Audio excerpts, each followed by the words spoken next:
IVF చికిత్సలో 25% భారీ discount, free doctor consultation, free ultrasound scan, logo launch, Andro max advanced male infertility centre ను కూడా ప్రారంభించారు. సింగరేణిని వేలం వేయబోతున్నారంటూ ఒక వార్త వస్తుంది సార్. ఇప్పుడు కాంగ్రెస్ బీజేపీ కలిసి దగా చేస్తున్నాయి అంటూ అంత అవకాశం ఉందంటారా? భారతీయ జనతా పార్టీలో స్పష్టంగా వాళ్ళు ఈసారి గెలిచిన తర్వాత కూడా రైల్వేసు, ఎయిర్వేసు, మైన్సు ఇవన్నీ కూడా ప్రైవేటైజ్ చేస్తాము అనేది అన్నారంటే రిఫార్మ్స్ ఏవైతే మేము ప్రారంభించామో ఆ రిఫార్మ్స్ ఆగవు. ఆ రిఫార్మ్స్ని ఇంకా మేము ముందుకు తీసుకెళ్తామని ఈసారి గెలిచినప్పుడు కూడా మాట అన్నారు. కాబట్టి ఇక రిఫార్మ్స్ ఆగే ప్రశ్న లేదు. మైనింగ్ అనేది ఇవాళ అదాని, అంబానీ వీళ్ళందరికీ ఎవరైతే కూడా అతి సంపన్నులు ఉన్నారో వాళ్ళందరూ మైనింగ్ సోర్స్ ఆఫ్ ఇన్కమ్ చాలా హై. కనుక మైనింగ్ను ప్రైవేటైజ్ చేయాలి అనేది వాళ్ళ ఒత్తిడి ఉంది. ఇవాళ ఫైనాన్స్ మినిస్టర్ కూడా వాళ్ళ ఇండస్ట్రియల్ క్లాస్తో మాట్లాడుతున్నాం అని అన్నారు. వాళ్ళు అడిగేది ఇదే, ఈ రిసోర్సెస్ ఏవైతున్నాయో అవి మాకిస్తే మేము ఇంకా అభివృద్ధి, జీడిపి పెరుగుతుంది, సంపద పెరుగుతుంది. కనుక ప్రభుత్వం కూడా ఏమనుకుంటుంటే ఈ మినరల్స్ ఏవైతే భూమిలో ఉన్నాయో అవి ప్రజలమేనా అనుకోవడం లేదు, అవి ప్రభుత్వమేని కూడా అనుకోవడం లేదు. ఈ దేశంలో ఎవరైతే పారిశ్రామికవేత్తలు కానీ ఎవరైతే అతి సంపన్నున్నారో, కార్పొరేట్ ఉన్నారో, ఎక్కడో ఒక చోట ఈ సంపదను కార్పొరేటు ప్రపంచానికి మారుస్తున్నారు. కనుక కిషన్ రెడ్డి గారు వస్తూనే ఆయన ఒక మాట ఏంటంటే సింగరేణిని మేము ప్రైవేటైజ్ చేయము, అలాగే విశాఖ స్టీల్ ప్లాంట్ను కూడా మేము ప్రైవేటైజ్ చేయము అనే మాట ఆయన వస్తూనే అన్నాడు. ఇవాళ సమస్య ఏం వస్తుందంటే సింగరేణిని ప్రైవేటైజ్ చేస్తే మొత్తం బెల్ట్ ఎఫెక్ట్ అయింది. మళ్ళీ తెలంగాణ రాజకీయాలు చాలా ప్రభావితం చేస్తాయి. విశాఖ స్టీల్ ప్లాంట్ను కూడా ప్రైవేటైజ్ చేసి అక్కడ కూడా భారతీయ జనతా పార్టీ ఇప్పుడు అధికారంలో వాటా ఉంది.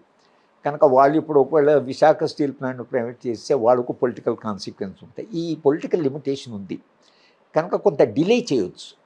ఇంత తొందరగా సింగరేణి అదే ఆప్షన్ పెట్టారు కోల్ మైన్స్ని. సింగరేణి వాళ్ళు ఏమంటారంటే మేమే కొంటాం ఆప్షన్లో, మేమే తీసుకొని, ఎందుకంటే సింగరేణిలో కోల్ అయిపోతుంది కాబట్టి మాకు కొత్త కోల్ మైన్స్ కావాలి కాబట్టి మాకు ఆ మైన్స్లో మాకే ఇవ్వండి, మేమే దానికి ఇచ్చేస్తామని సింగరేణి వాళ్ళు కూడా దాంట్లో పాల్గొంటామని అంటున్నారు. విశాఖ స్టీల్ ప్లాంట్ వాళ్ళు కూడా 20,000 కోట్లు ఏదో అప్పు ఉందండి, ఇది లక్షల కోట్లు దీంట్లో పెట్టారు.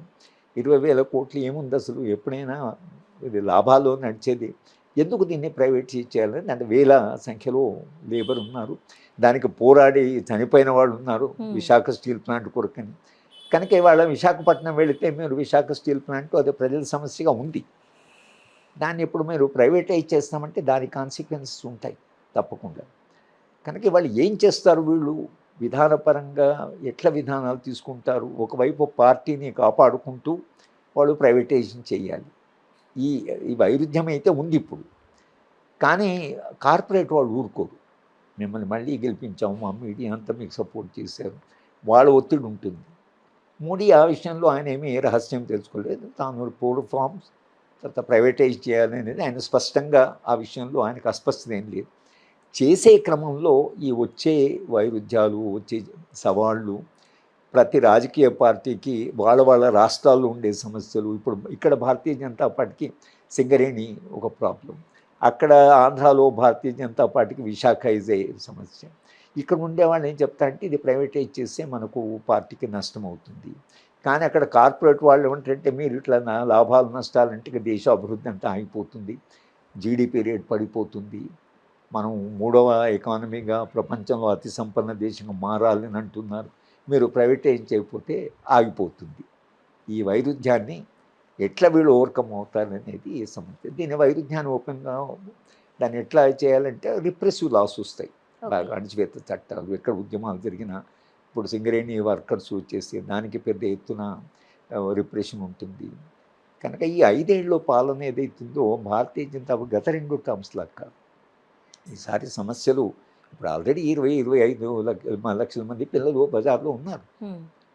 మీరు ఒక 10 ఏళ్ల క్రితం 5 ఏళ్ల క్రితం మనం ఊహించలేము. కానీ ఇవాళ పిల్లల తల్లిదండ్రులు, సమాజంలో ఉండేటువంటి ఇతర వర్గాలు అన్నీ ఇవాళ మేము ఈ సమస్య మేము పరిష్కరించము, మీరందరం మేము అణిచివేస్తామంటే మీరు ఫార్మర్స్ ఎడ్యుకేషన్ కూడా అణిచివేయలేకపోయారు. కనుక సమాజంలో ఇంత పెద్ద నిరసన వచ్చినప్పుడు దాన్ని ఎట్లా ఎదుర్కొంటాను ఒక ప్రశ్న, కార్పొరేట్ ప్రెషర్ని ఎట్లా తట్టుకుంటాను ఒక ప్రశ్న. ఆ వైద్యాల మధ్యనే ఈ 5 ఏళ్ల పాలన సాగుతుంది. అది సజావుగా సాగుతుందా లేదా అనేది ఇద్దరు రాజకీయ పార్టీలు యొక్క అలయన్స్ ఉంది. చంద్రబాబు నాయుడు గారికైనా ఇది పెద్ద ప్రశ్నే. విశాఖ స్టీల్ ప్లాంట్ ఆయన మేనిఫెస్టోలో పెట్టాడు మేము ప్రైవేటైజ్ చేయమని. అవును. కానీ వాళ్ళు ప్రైవేటైజ్ చేస్తామంటున్నారు. ఈయనేం చేస్తాడు? మీరు చేయొద్దని చెప్తాడు అనుకోండి.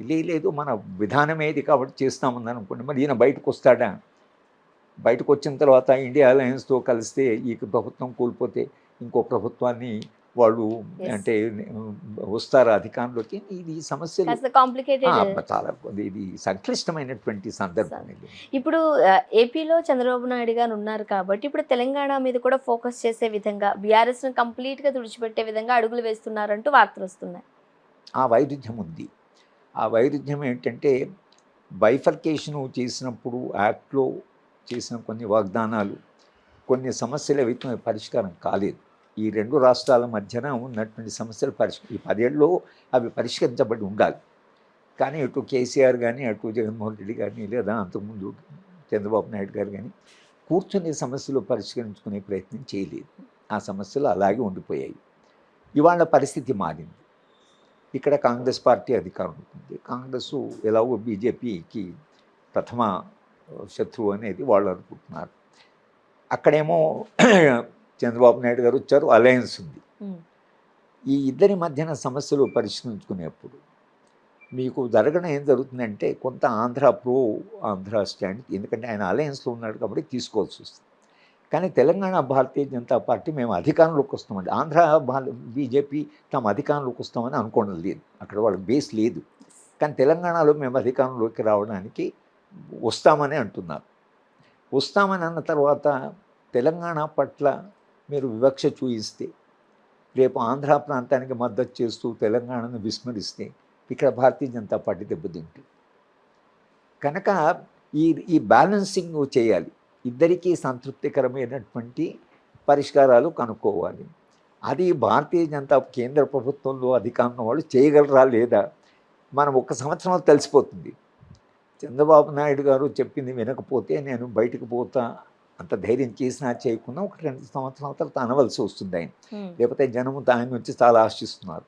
ఇక్కడ భారతీయ జనతా పార్టీ అధికారంలోకి వస్తామని ఉత్సాహంగా ఉన్నారు కాబట్టి ఏమాత్రం తెలంగాణకు అన్యాయం జరిగినా బీఆర్ఎస్ పార్టీ మళ్ళీ బ్యాక్ వస్తారు, కాంగ్రెస్ పార్టీ అపోజ్ చేస్తారు. తెలంగాణ జనం కూడా తమకు అన్యాయం జరిగిందని వాళ్ళు పోరాటం చేసిన వాళ్ళు కాబట్టి మాకు అన్యాయం జరుగుతుందని వాళ్ళు కూడా జనం కూడా ఈ పరిస్థితిని ఎట్లా పరిష్కరిస్తారంటే ఇక మనం దానికి చూడాలి. ఇద్దరికీ సంతృప్తికరమైన పరిష్కారం ఏదైనా కనుక్కుంటారని దాన్ని మనం ఆలోచించవాలి.